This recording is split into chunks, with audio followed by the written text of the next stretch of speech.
My Medical Bank. My Medical Bank is your one-stop online platform that allows you to book diverse verified healthcare providers at an incredibly affordable rate. We offer services such as home care for you and your loved ones by verified doctors, nurses, physiotherapists, and personal carers. Telemedicine for 24/7 virtual medical consultation via chat, audio call, and video call. Clinic visits for booking hospital appointments and medical tests. That's not all. You could also book a range of healthcare services via our Health Market, a one-stop digital marketplace and first of its kind in Nigeria. Upload, access, and analyze your health records via our EMR or PHR platforms anywhere, anytime. Our Health Jobs portal is designed to help you find and apply for jobs across all disciplines in the healthcare sector. My Medical Bank is available to individuals, health workers, and corporate organizations. Interested healthcare providers such as hospitals, medical laboratories, HMOs, nursing agencies, care organizations, rehabilitation centers, etc. can now subscribe on My Medical Bank platform to provide a range of services to consumers across Nigeria. Subscription is free. To register, visit www.mymedicalbank.com or simply download My Medical Bank app on your mobile phone from App Store or Google Play Store. For more information, please call 0802-759-0165 or 0705-997-7225. Think health. Think My Medical Bank.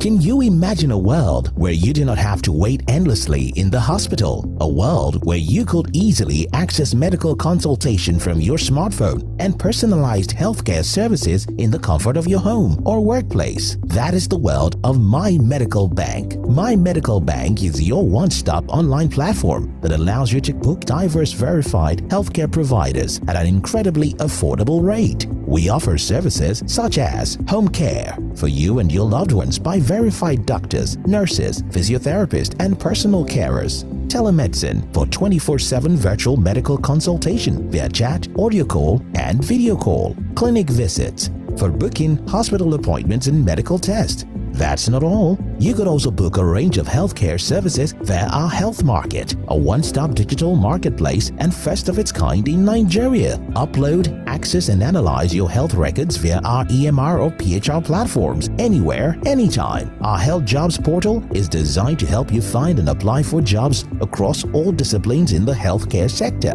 My Medical Bank is available to individuals, health workers, and corporate organizations. Interested healthcare providers such as hospitals, medical laboratories, HMOs, nursing agencies, care organizations, rehabilitation centers, etc. can now subscribe on My Medical Bank platform to provide a range of services to consumers across Nigeria. Subscription is free. To register, visit www.mymedicalbank.com or simply download My Medical Bank app on your mobile phone from App Store or Google Play Store. For more information, please call 0802-759-0165 or 0705-997-7225. Think health. Think My Medical Bank.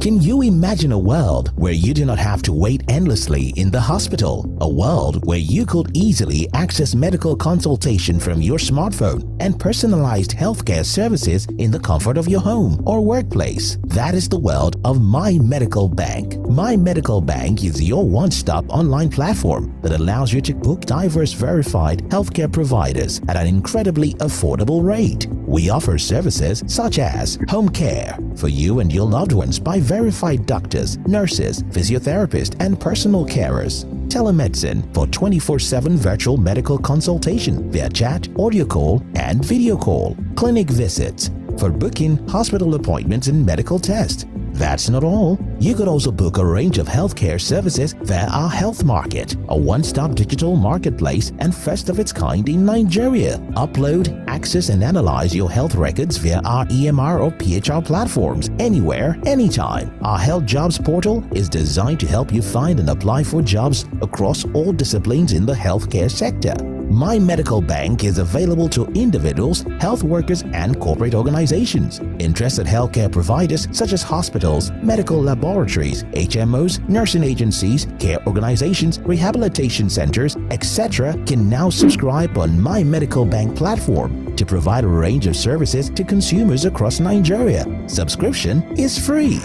To register, visit www.mymedicalbank.com or simply download My Medical Bank app on your mobile phone from App Store or Google Play Store. For more information, please call 0802-759-0165 or 0705-997-7225. Think health. Think My Medical Bank.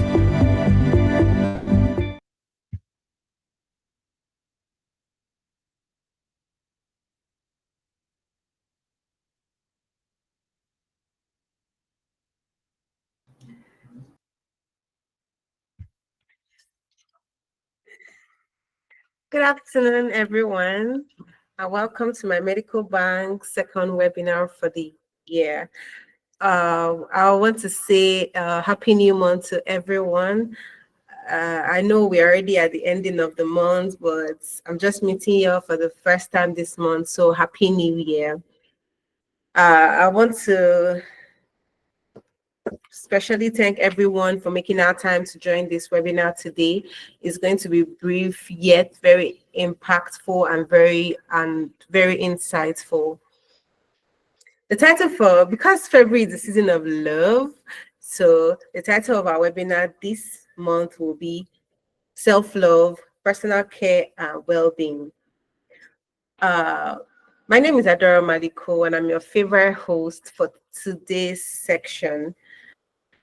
If you missed our January webinar, the title was New Year Fresh Start, where our health superhero gave us insights on how to take care of our health, not only with supplements, but inner health, how to take our exercise serious, drink enough water, and going to the hospital for our health checkups.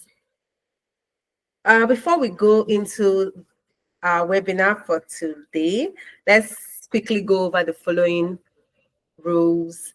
Please keep your microphone muted to avoid background noise and distraction. For questions, please use the chat box and we'll address them during the allocated time. I would like to get your permission that this section will be recorded and will be shared afterwards for reference in case you miss any part of the webinar.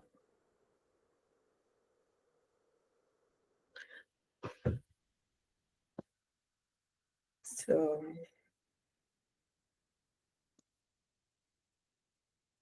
our health practitioner for today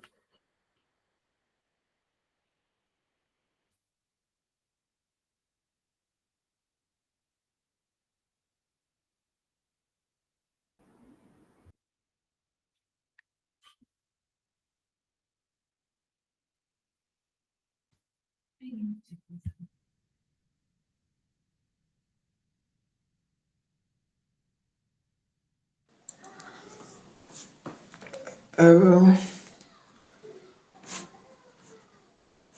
Hello. Good afternoon. Hello, sir. Good afternoon. Please. Is it my turn to speak? I didn't hear what you said. Oh, okay. Not yet, sir.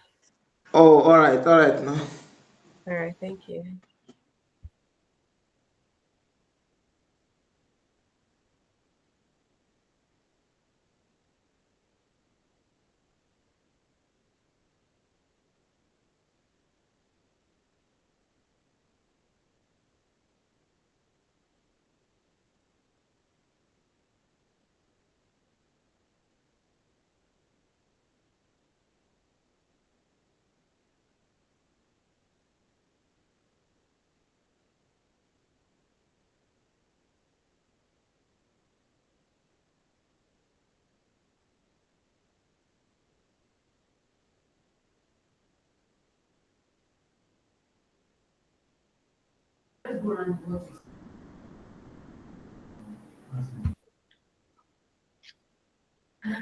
Okay, thank you very much for that short break. I would like to introduce our superhero medical doctor. Is a highly inspired and compassionate medical doctor with a comprehensive clinical training, demonstrated expertise in health care, medical diagnosis, and treatment planning, adept at working in high pressure environments, and committed to providing exceptional healthcare services, seeking to leverage on my education and clinical expertise to contribute effectively to a reputable medical facility. Without no further ado, let's welcome Dr. Martins Oyinshi. Please, a round of applause for him, please. All right. Thank you. My video. Um, okay. Thank you, everyone. Thank you, my medical bank, for this opportunity. Can everyone hear me?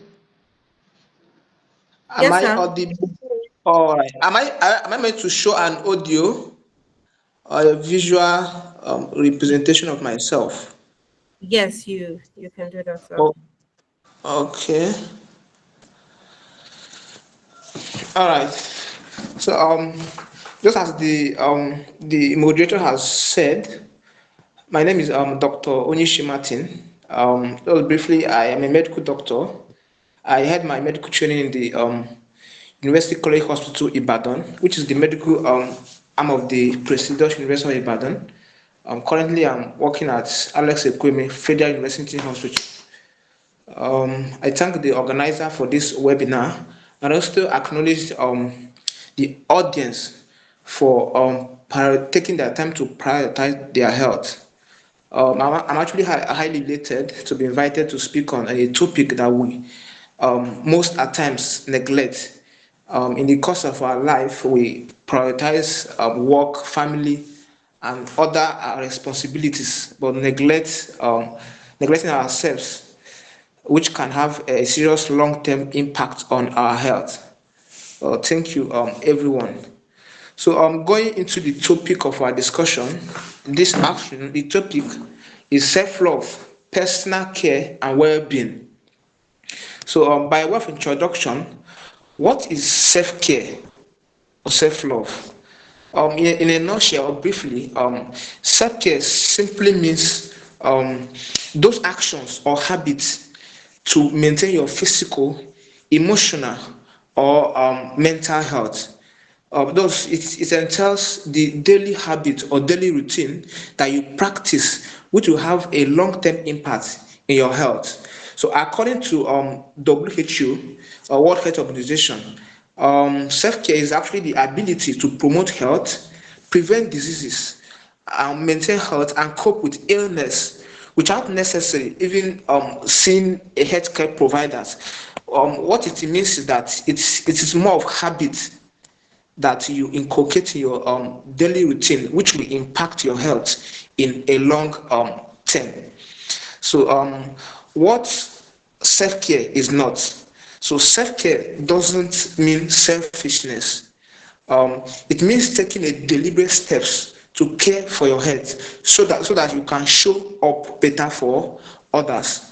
There are also a myth around self-care that only the rich can afford self-care. Self-care is not actually about money. Is about habit. Self-care is not about money. Is more about habit. So for the purpose of this webinar, I'll be speaking on different categories or aspects of self-care, which I divided into physical healthcare, um, emotional and mental healthcare, um, social and relationship healthcare, self-care, financial self-care, and spiritual or mindfulness self-care. So the first one there is physical self-care. Physical self-care. So physical self-care entails with more of your nutrition, your exercise, your sleep hygiene, personal grooming, and well-being. So we'll be talking about nutrition. How can nutrition improve your self-care? So eating a balanced diet means getting the right amount of macronutrients, which are carbohydrates, protein, and fat, and also the right amount of macronutrients, which are your vitamins and minerals. So the importance of eating fruits, vegetables can never be overemphasized towards maintaining your long-term health. Most of you heard, probably you come to the hospital, as well, if you have some like hypertension or diabetes, your doctor is counseling you, take more fruit, vegetable, that it will help in regulating your blood pressure and co. Yeah, that's what part of what we tell patients in the hospital. So eating more fruit, vegetable, and whole grain is one of the most powerful way to protect your health. And um, this food that are packed with essential vitamins, minerals, fibers, and antioxidants that support your immune system. And it also improves your digestion and reduce the risk of chronic diseases like heart disease, diabetes, and even certain cancers. um Particularly your whole grain such as oats, or probably I don't think we have brown rice in this one, but okay, so that oat and brown rice, it can help to stabilize your blood sugar level, and also keep you even full longer. And your fruit and vegetable helps to fight inflammation and even promote a glowing skin. So inculcating daily fruit and vegetable in your daily diet actually have a long-term impact or consequences on your health. So in noting your nutrition, you also to reduce processed food or added sugar. Reducing processed food and added sugar is actually crucial both for your physical and mental health. Example of processed food I'm talking about is your packaged snacks, sugary drinks, and fast food. This food has been noted to contain a high level of salt and unhealthy fats and even artificial additives that are used for the preservation. This can lead to weight gain, high blood pressure, and even increased risk of heart diseases. So most time, even added sugar in particular can cause a rapid spike in blood sugar, which is followed by a crash. So it takes up like your Coke, it spikes your sugar level, and within 30 minutes to 1 hour, it crashes your sugar level. That cycle can actually lead to feel tired, irritable, and you crave more sugar, which actually doesn't help your health in a long term. It contributes to the development of diabetes, obesity, and even depression. So your nutrition is very important. There's a saying that you are what you eat, and that saying is very correct. You are what you eat. What you do now you may not see the result of what you are doing now. It manifests over a long term. That's why we say that your nutrition or what you eat, eating fruit and vegetable, have a long term impact on your health. Another aspect of nutrition, you have to drink enough water. You have to take enough water, rehydrate on daily basis. And the medical recommendation is you have to take at least 3 liters of water per day. At least 3 liters of water per day. Or breaking it down, so like 8 glasses. 8 glasses of water is enough. Water is the foundation of life. Is very essential in every function in your body. Also, what are the importance of drinking enough water? Taking enough water makes you to stay hydrated, which helps to regulate your body temperature. It also flushes out toxins from your system and supports your digestion. Also keeps your skin clear and glowing, and ultimately also boosts your brain function, improving concentration and your mood, which ultimately make you productive for the day. Um, there is a tip I have for the audience here, about your nutrition. You can take from me that a colorful plate is often a healthy plate. A colorful plate is often a healthy plate. So aim to include a variety of colors in your meals, such as green vegetables, red tomatoes, yellow peppers, to give you a wide range of nutrients in your daily diet. The next aspect of physical self-care we discuss is exercise and movement. Exercise and movement. So physical activity. Most people people think that when they counsel you or tell you to do exercise is all about losing weight, or probably you think you are not obese, so there's no need of actually doing exercise. But physical activity isn't just about losing weight. It strengthens your heart, boosts your mood, and prevent chronic illnesses like diabetes and hypertension. So according to the World Health Organization, WHO, the WHO encourages people to engage in at least 150 minutes of moderate intensity exercise per week. When you break this down, you get like 30 minutes of moderate intensity exercise per day. Or I can take the cognizance that most of us are actually busy professionals. There are also busy options for busy people. Probably you work in go to work in the office, you or every day you sit down for a long term, and when you come to work you still stay at home. If you're a busy professional, some recommendation like taking a short walk during breaks can actually help. Stretching at a desk, or even a casual 10-minute home workout, it can help. And there is a difference between a physical activity and an exercise. So taking a random walk, probably you're a busy professional, you take a random walk, a 10-minute walk is a physical activity. It can help to improve your health. Then an exercise is something that is more of a planned or structured repetitive form of physical activity. That is, you're probably engaging in brisk walk, or probably running or walking consistently. What matters in this daily routine is your consistency. The impact in your health is the consistency of your routine, the consistency of this habit.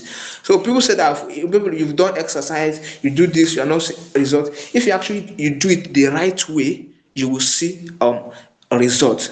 There are research that were conducted by the American College of Cardiology, and that research found that an additional 1,000 steps taken per day leads to a decrease in systolic blood pressure, approximately 0.45 millimeter of mercury.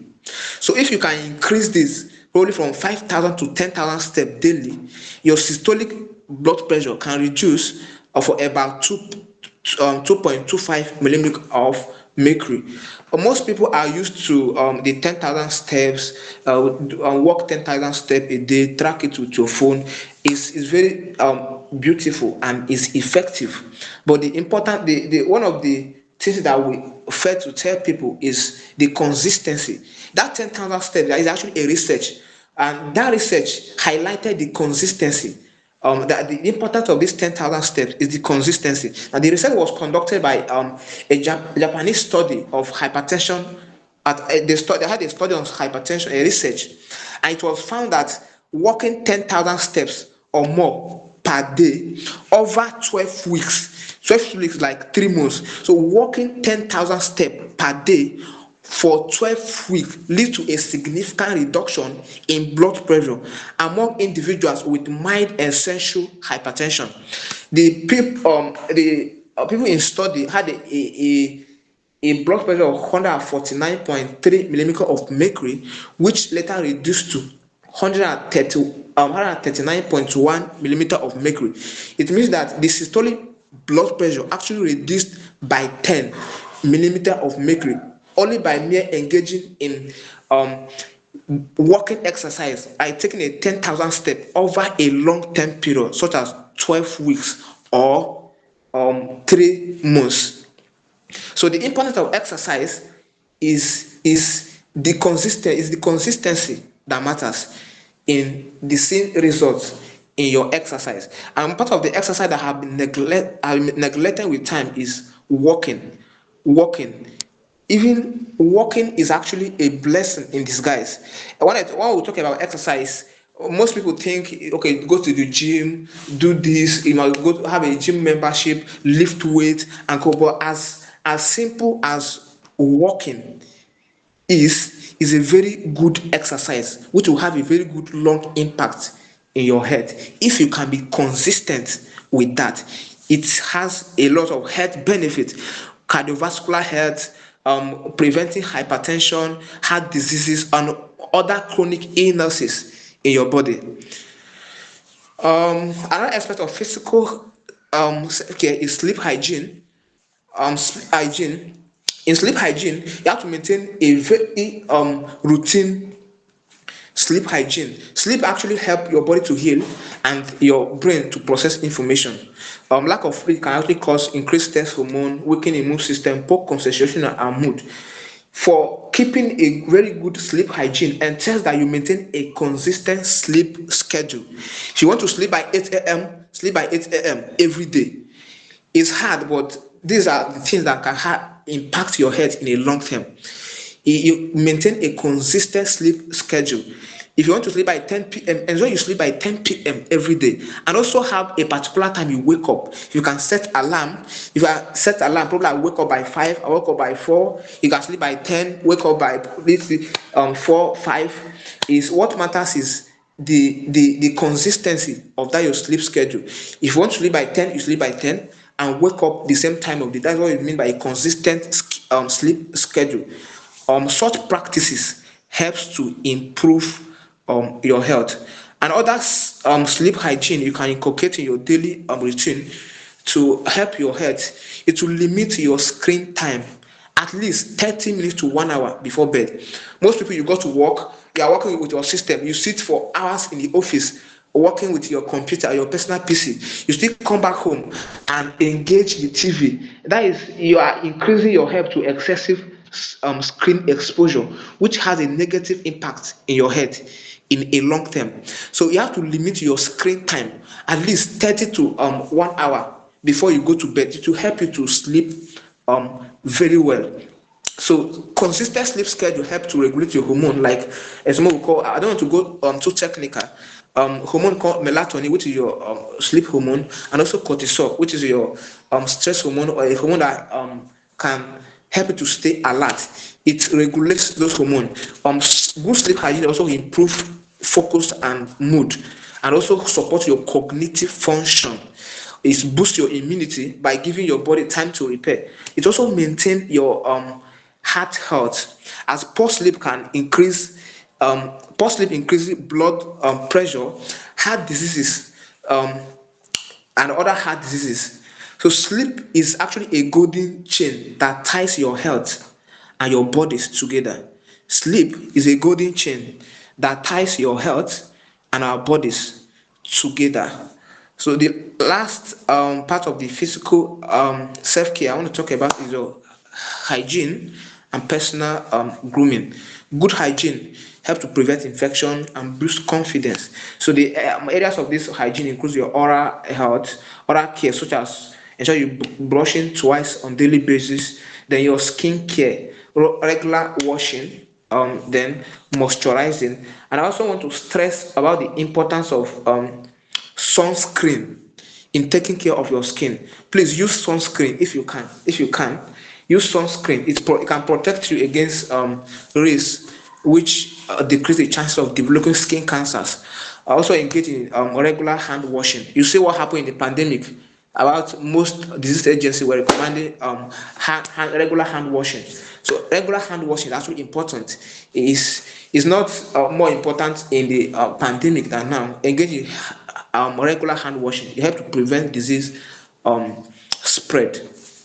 So the next aspect of self-care is your emotional and mental self-care. This is very important.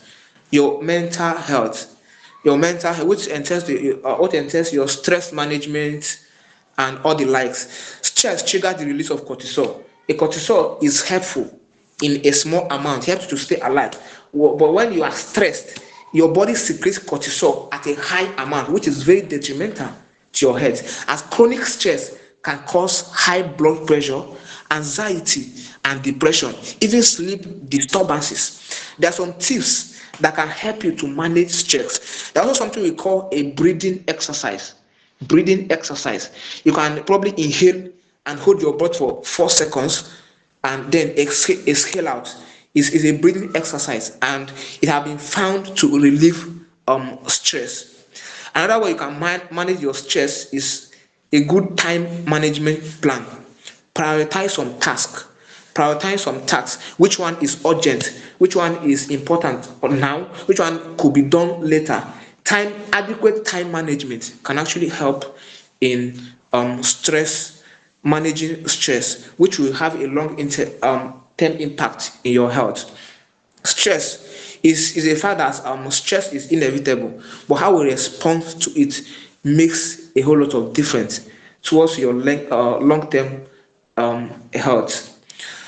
Emotional, another aspect of physical or mental or emotional self-care is your emotional intelligence and self-awareness. Emotional intelligence is actually the ability to recognize and manage your emotions and those of others. High emotional intelligence improves relationship, decision making, and stress management. Stress management. So you have to pay attention to your emotional triggers. What triggers your emotion? What gets you angry? What makes you, sometimes when you are angry, it can disrupt your productivity. What makes you angry? And it has a consequence on your mental health, on your mental health. So when you know yourself, you are empowered. Then you also have to understand others. Because when you accept yourself, when you understand others, you can adequately manage them and then influence how you respond to what they do to you. All these things contribute to your mental health. So mental awareness is actually very important towards protecting your long-term health. I also want to highlight that your mental health is as important as your physical health. Your mental health is as important as your physical health. Why? Because your mental well-being, your mind and your body are deeply interconnected. Your mind and your body are deeply interconnected. Therefore, a complete self-care involves taking care of your physical health and your mental health, because both are interrelated, both are interwoven. So caring for both your physical and mental health actually influence one another. So your mental health impacts your physical health. So how does this happen? Chronic stress can raise blood pressure. I've said that before, and which can actually weaken your immune system and increase the risk of heart diseases. So mental health disorder like depression, anxiety can lead to poor sleep, unhealthy eating habits. Those are what we've discussed before. Your mental health disorder can actually make you to eat unhealthy, and also lack motivation for exercise, which is a part of your physical self-care. And creating this vicious cycle can have a long-term negative impact on your health. So your mental health, so even your irregular exercise, as I've spoken before, regular exercise releases endorphins, which is a hormone that makes you feel good, and those hormones combat stress, anxiety, and depression. So poor physical health, like chronic illness and pain, can negatively impact your self-esteem and your mental health. So there are some signs to take note of, which shows that you are mentally stressed or in a mental distress. When you see yourself in a constant worry or sadness, or when you notice that your mood changes all of a sudden, or when you begin to lose interest in activity that you used to enjoy before. When you notice these signs, it is not adequate or health-wise to seek the help of a professional, such as probably a psychiatrist or a mental health expert. So another aspect of our self-care discussion is social and relationship self-care. Social and relationship self-care. Building healthy relationship. Building healthy relationship. It's noted that supportive relationship boosts your emotional resilience and reduce stress. So you've got to prioritize quality time with loved ones. Quality times with loved ones. You can do this, and you should know how to manage relationships, refusing conflict, probably by entering into dialogue or open communication, or probably removing some toxic relationship that drains your energy, because this has impact your mental health. Yeah, we actually have a lot of experiences in clinical practice. You've seen people come to the hospital. You see, they had issue with probably their marriage, or yeah, they have a short-term issue with their marriage, and they broke down emotionally. They broke down. The mental health is at stake, and they present in the hospital. And we see these cases. This is a real life cases. We see cases. So your mental health, your relationship had a long-term impact in your long-term health. So managing good relationship and building strong supportive relationship and networks, and removing toxic relationship with your life, it has a negative impact on your health, and especially your mental health. Once your mind is diseased, your whole body is diseased. So surround yourself with people who uplift and inspire you. Get rid of toxic relationship, people that belittle or manipulate you or probably use you. Another thing to which will help to improve your relationship self-care is to, you can actually take break. Sometimes occasional breaks from your social media can help. Occasional people go to social media, they read read a lot of stuff that impact their mental health. You go to social media, you're not someone that when you hear a bad news, you can't really cope with it, and you are scrolling through social media every time, and probably looking for one bad news, or what is happening in here, what is happening in Ukraine, what happening in this and this. All those bad news can have impact on your mental health. If you know you are not used to, you can't manage bad news, avoid it. You can even reduce the time you spend on social media. This can actually help to reduce anxiety and boost focus focus. Another aspect of self-care that we'll discuss is your financial self-care. Financial self-care. I want to round off for time so that we can have time for questions and answer. Your financial self-care. Your finances is a great aspect of your self-care.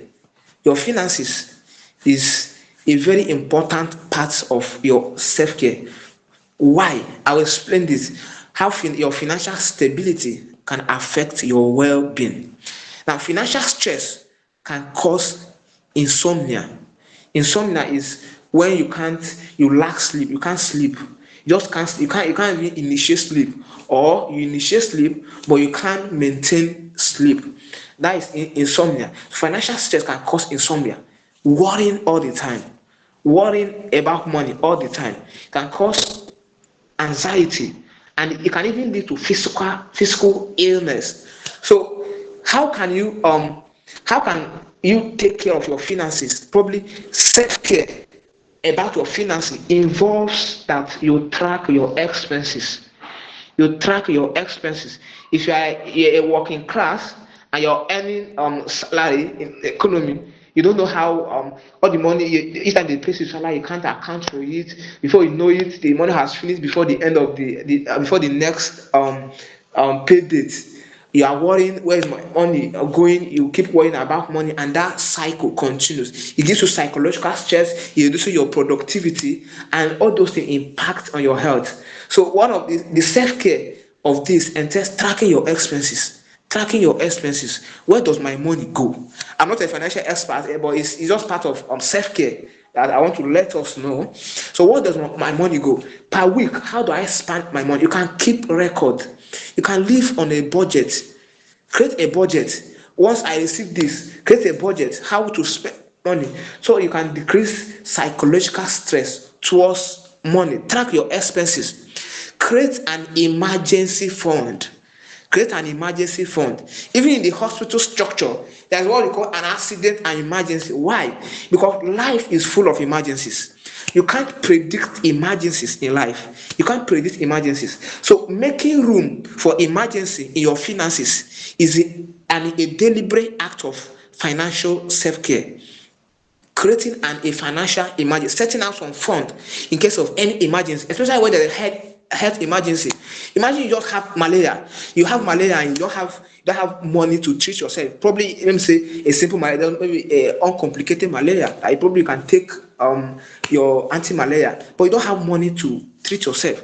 Imagine it can progress. Such malaria can complicate. So creating a room in your finances for emergency fund will help in your financial self-care. So trust you're developing, as well as financial literacy and an expense of your financial self-care. Seeking out financial education, probably by reading books, podcasts, listening to workshop, looking out for opportunities. If you're a health professionals, my medical bank has a lot of money making opportunities that you can maximize. You can talk to the stakeholder about that, get across to my medical bank, and you can discuss with them what are the opportunities for earning more with my skills as a healthcare worker. How can your institution or how your company can help me improve my finances? I know I read more about that, and they have many opportunities that will make you to earn towards improving your financial healthcare.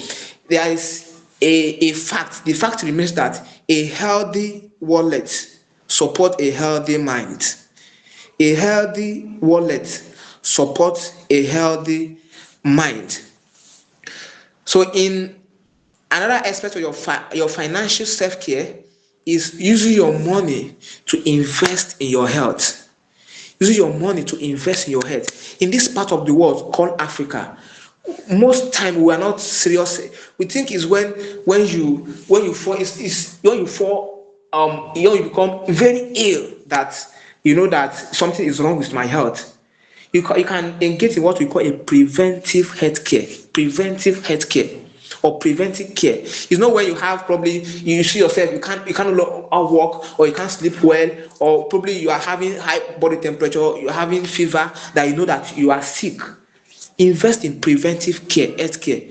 Engage in regular checkup. Invest in health insurance if you can. Invest in health insurance. Do regular checkup. Check your blood pressure. We've seen that as of recent, there's increased rate of hypertension even among young adults. We see also even among young adults. Check your blood pressure. Me, I'm a medical doctor. I do check my blood pressure on a routine basis. I don't assume that I'm young, therefore I can't develop hypertension. You can. It doesn't. Some hypertension, we call it idiopathic. There's no cause. It does arise out of nowhere. So you can have hypertension whether you are young or you're elderly. So check your blood pressure. Regular checkup. Go for regular health checkup. Regular, just to monitor your health. It's better to prevent than to care. It's cheaper to stay healthy than to treat an illness. It's cheaper to stay healthy. You can take that. It's cheaper to stay healthy than to treat an illness. I will stress that it's very, very, very much cheaper to stay healthy than to treat an illness. So invest in your health money. If you can afford health insurance, do it. About good ones, good health insurance. Invest in health insurance. It will save money in a long run. You save money in a long run.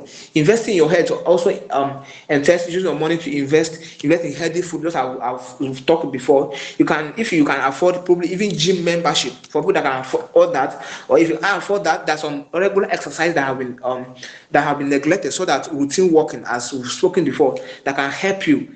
You mustn't be part of a gym membership to engage in exercise as simple as your daily workouts, especially brisk walking.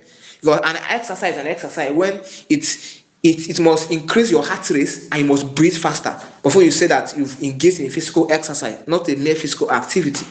So you can engage in routine walking or register in a gym membership. Such thing is an action you can engage towards investing in your health. So the last aspect of self-care I want to briefly speak on is your spiritual and mindfulness self-care. Spiritual and mindfulness self-care. This entails meditation and mindfulness practices. Meditation, most religions preaches meditation. Whether you're a Christian, you're a Muslim, or the likes, engage in meditation. Meditation reduces anxiety. Meditation reduces anxiety. It sharpens your focus and it also improves sleep. Improves sleep. And then expressing, being grateful. Being grateful help your long-term health. Expressing gratitude. Just look around instead of worrying on the happenings around you on a daily basis. Just look around you and find, what am I grateful for? What am I grateful for this week? There must be something that you are grateful for. Inculcating a grateful mindset, a mindful those are your mindfulness practices. Inculcating a grateful mindset or gratitude boosts your mental health. Gratitude boosts your mental health and also foster contentment.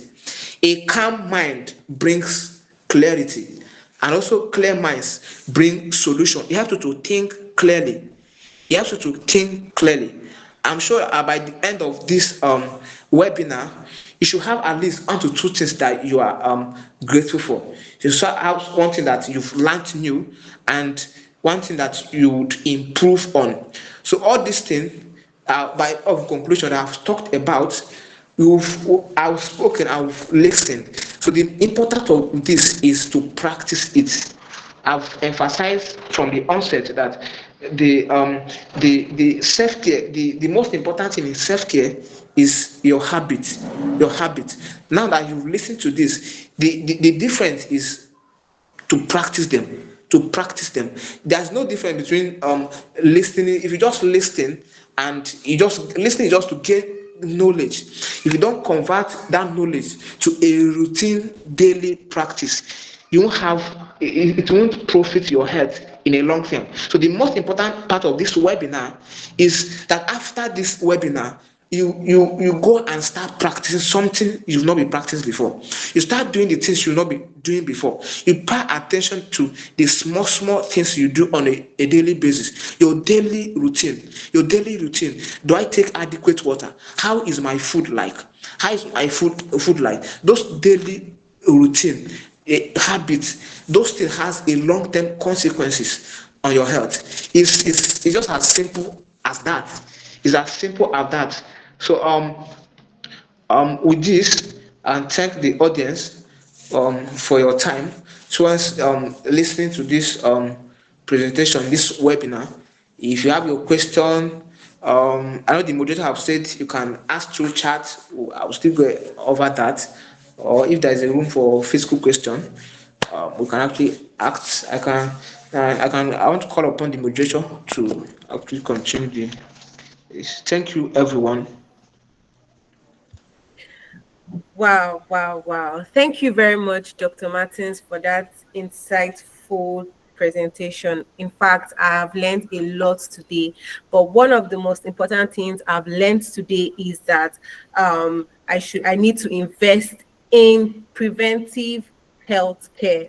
I know that prevention is better than getting to cure a sickness. That is why my medical bank has provided health packages that would help you have your medical checkups so that you don't now fall sick and get you to the hospital. Please, in the next 5 minutes, we'll be entertaining questions in the chat box. Please leave your questions on the chat box so that our doctor can attend to them. Thank you very much. While we're on that, I would like to tell us a little bit about my medical bank, if you don't mind. My medical bank is a one-stop health platform that connects consumers healthcare providers, and health product vendors all in one place. Isn't that cool enough? My medical bank also provides home care attendant training, where trained facilitators have come in to train you on healthcare assistance.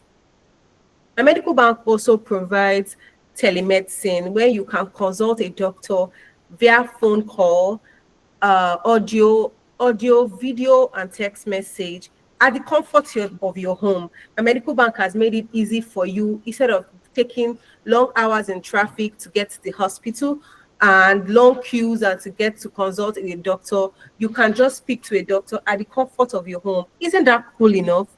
My medical bank also provides home care services. You can get professional carers to take care of your loved ones who need love, care, and support at at home at a very affordable rate. Yes, you heard me, very affordable. So we'll be going through the questions we have on the chat box. Okay, so we have one question now. The question is, hello doctor, how do I identify my emotional triggers?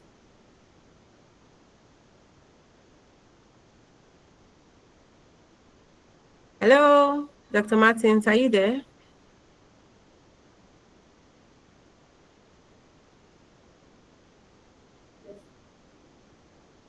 Hello? Yeah. Yeah, All thank you. right. Um, the question says, how do I identify my um, emotional triggers? How do I identify your emotional triggers? Identify your emotional triggers is more about paying attention each time you are angry. Each time you are just more of keeping, you can keep a journal. Each time you are angry, there's something that is causing that anger. You can keep a journal. What actually made me angry?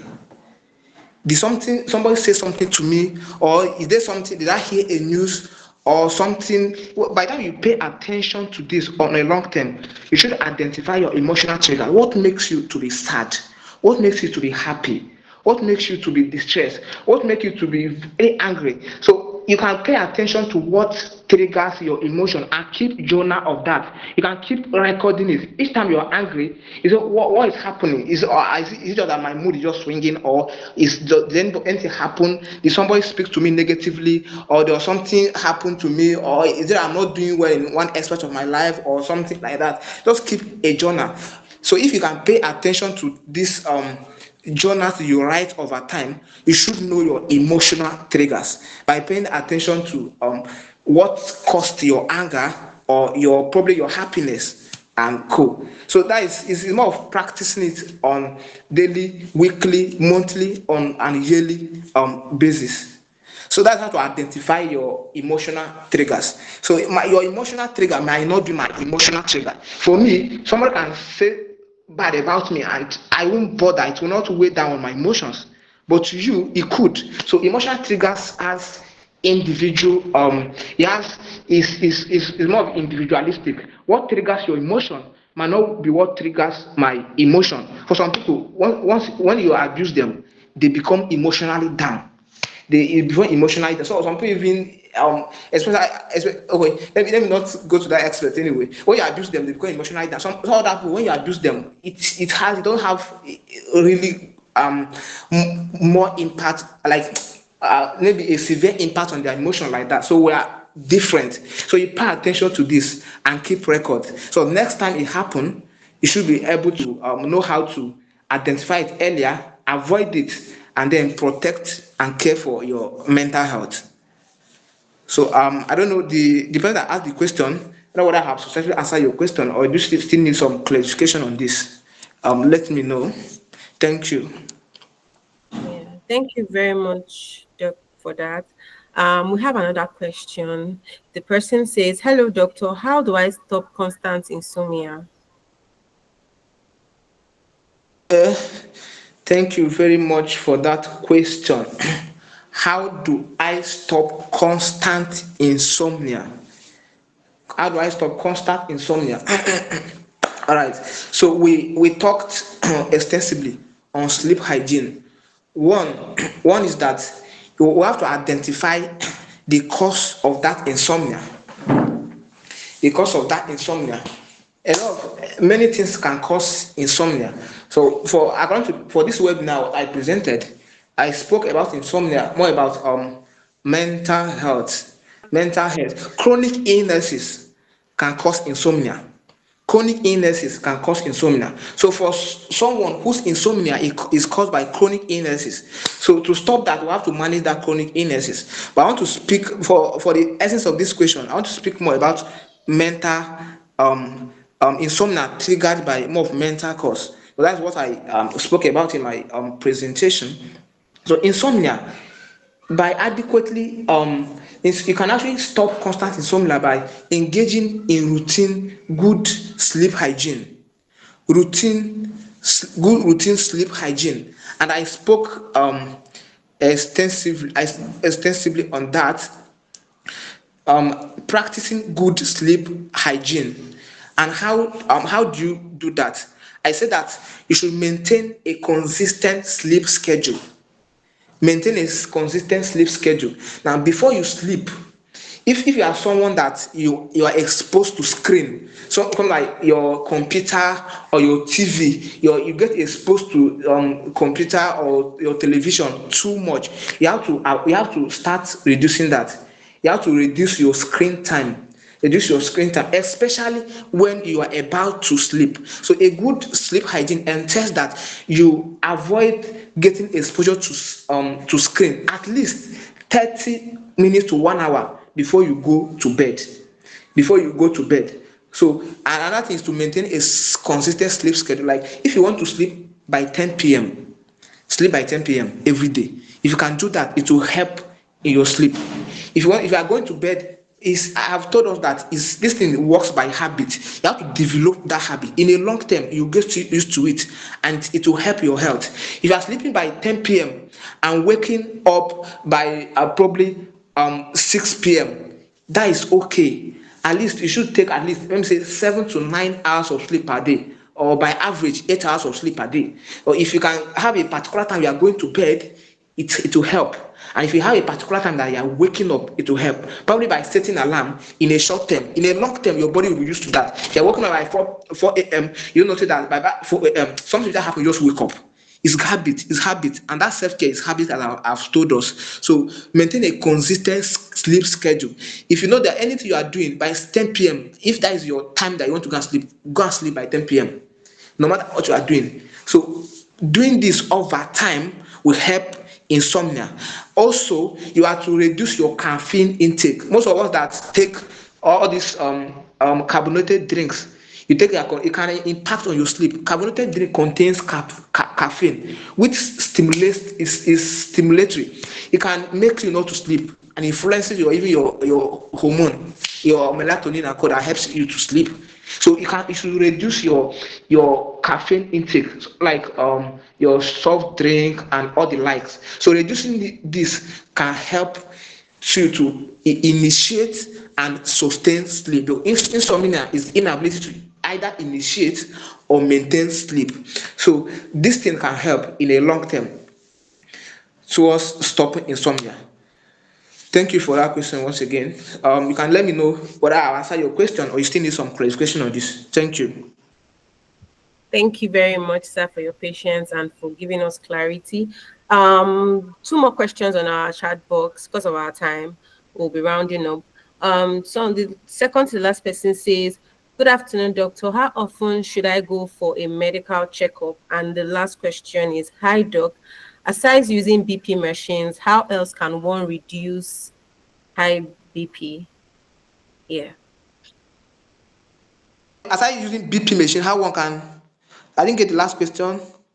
Aside using BP medications, how else can one reduce high blood pressure? All right.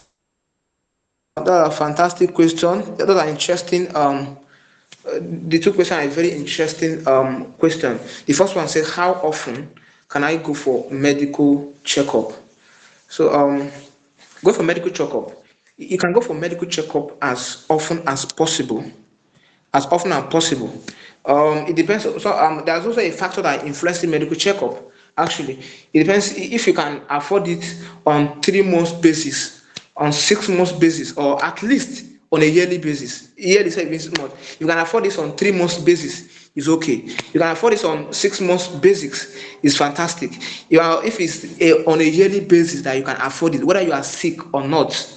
My medical bank has those facilities, and it's not even all that costly. You can talk to my medical bank team about that. You can do it on 3 months basis, is okay. You can do it on 6 months basis, it's okay. If you but you can go for medical checkup as often as possible. This basis now depends. The interval now depends on your affordability, but it's recommended to go for a regular regular checkup. So the next question is, aside using BP medication, how can I'm gonna lower my blood pressure? Thank you. This is a very interesting question, actually. Interesting question. All right. So hypertension, as we've talked about, which is increase in that, which is a blood pressure, increased blood pressure of maybe equal to or greater than 140/90 millimeter of mercury. Um, we have different stages or different states of hypertension. We have what we call stage 1 hypertension, and we have what we call stage 2 hypertension, and you have stage 3 hypertension or mild hypertension. You can also have mild or severe hypertension.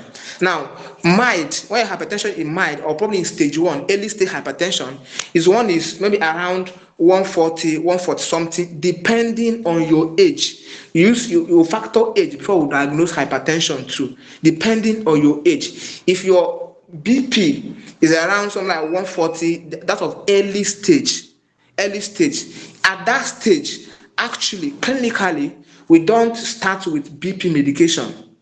You don't start with, in clinical practice, you don't start with BP medication, depending on your age. So if you can probably pay attention, we will do what we call a dietary modification. This is what we've spoken about extensively here. We recommend what you call a dietary modification. You pay attention to your diet, eat more fruit and vegetables, and engage in moderate intensity exercise.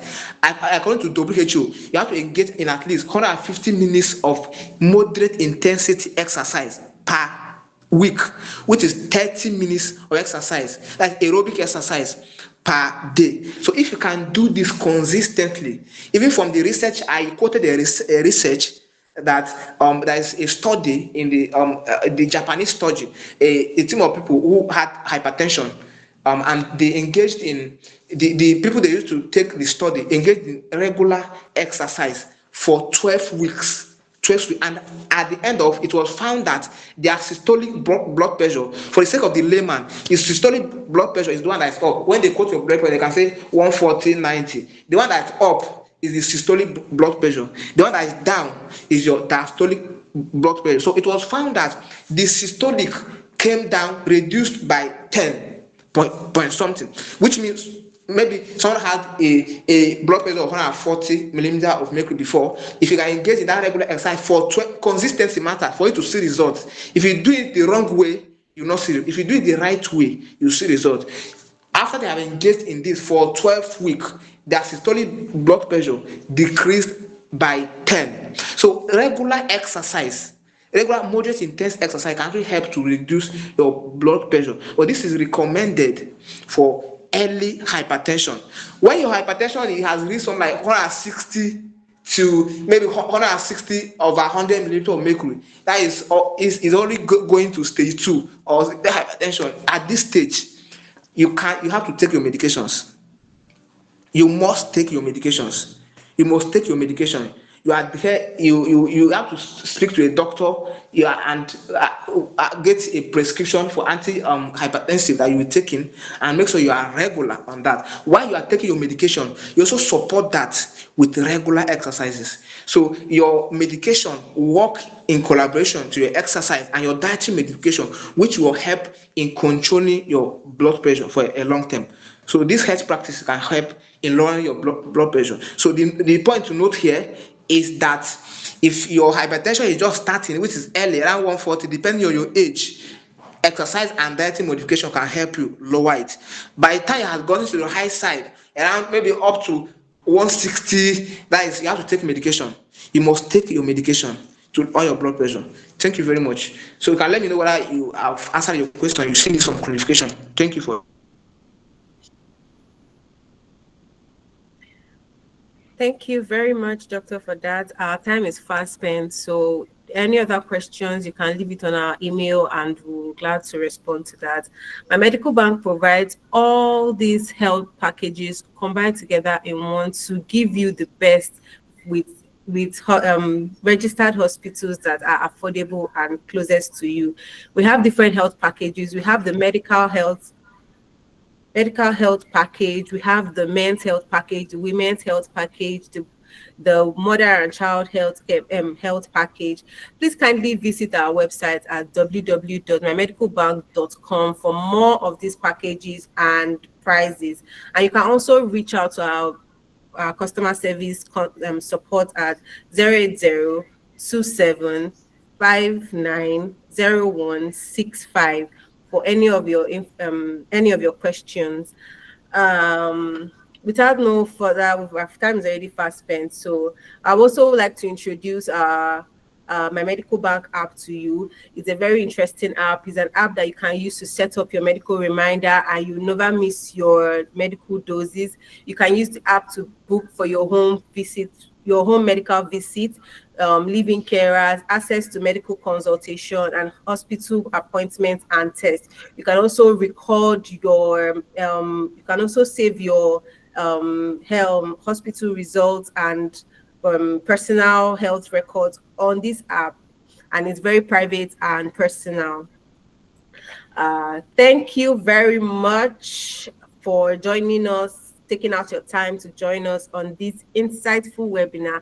Thank you, Mr. Martins, for explaining to us that are not even medical practitioners on how we can take care of our health this year. Please keep an eye for more Health is Wealth webinar series next month. Until then, please stay safe, stay healthy, and have a great day. And don't forget, think health, think My Medical Bank. Thank you very much and enjoy the rest of your day. Signing out, Adara Maliko, your favorite moderator. Bye.